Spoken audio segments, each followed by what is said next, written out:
भाई साहब, तमिलनाडु में पूरा खेल चल रहा है। अब होगा तो विजय सीएम बन भी पाएंगे या फिर नहीं। अब देखो, ये तमिलनाडु में इलेक्शन हुए हैं जिसमें विजय की पार्टी टीवीके ने टोटल 108 सीटें जीती हैं और बाकी डीएमके ने 59 सीटें जीती हैं और एडीएमके ने 47 सीटें जीती हैं। अब तमिलनाडु में टोटल सीटों की संख्या 234 है। अब किसी भी स्टेट में रूल करने के लिए उसके आधे सीटों से एक ज़्यादा सीट होनी चाहिए। मतलब तमिलनाडु में किसी भी सरकार को रूल करने की उसको 118 सीटों की ज़रूरत पड़ेगी। अब टीवीके के पास सिर्फ 108 सीटें हैं, तो ये डीएमके के साथ अलायंस कर सकती है, लेकिन ऐसा कभी भी नहीं होगा क्योंकि ये दोनों एक दूसरे के अपोजिट इलेक्शन लड़ रहे थे।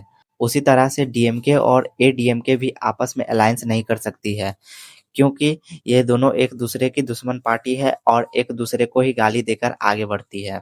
एक बार के लिए मान लिया जाए कि डीएमके और एडीएमके दोनों मिलकर अलायंस कर लेती हैं, तो इनकी सीटों की संख्या 106 हो जाएगी।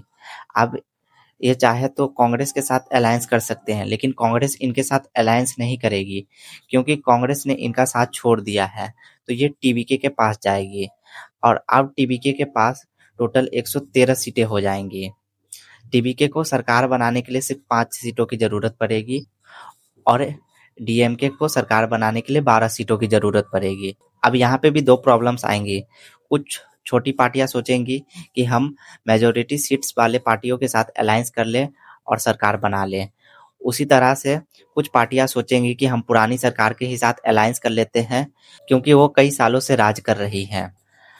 अब एक बार को मान लीजिए कि दोनों पार्टीज के पास 117 सीटें हो जाएंगी। अब एक सीट बचेगी सरकार बनाने के लिए और वो सीट रहेगी बीजेपी की, क्योंकि ना ही टीवीके और डीएमके दोनों में से कोई भी इस पार्टी को अपने साथ अलायंस करने की कोशिश नहीं करेगी क्योंकि डीएमके को बीजेपी की सरकार बिल्कुल पसंद नहीं है। उसी तरह से अगर विजय चाहे तो बीजेपी को अपने साथ अलायंस कर सकते हैं। अगर ऐसा होता है तो बीजेपी और कांग्रेस एक साथ एक ही पार्टी में हो जाएंगी और ऐसा होता है तो पॉलिटिक्स का कोई मतलब ही नहीं बच जाएगा। खैर, आपकी राय क्या है कमेंट में जरूर बताना।